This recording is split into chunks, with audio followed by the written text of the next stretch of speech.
Un saluto a tutti i veneti nel mondo.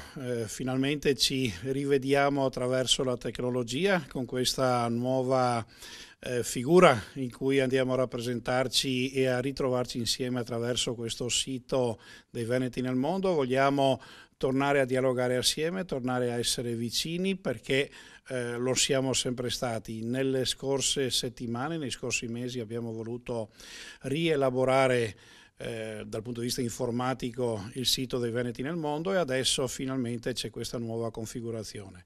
La volontà è quella di dialogare, di sentirci sempre più vicini come lo siamo sempre stati nei scorsi anni fin da quando c'è appunto la legge di tutela e che riserva appunto ai Veneti nel mondo un'attenzione particolare da parte della Regione del Veneto.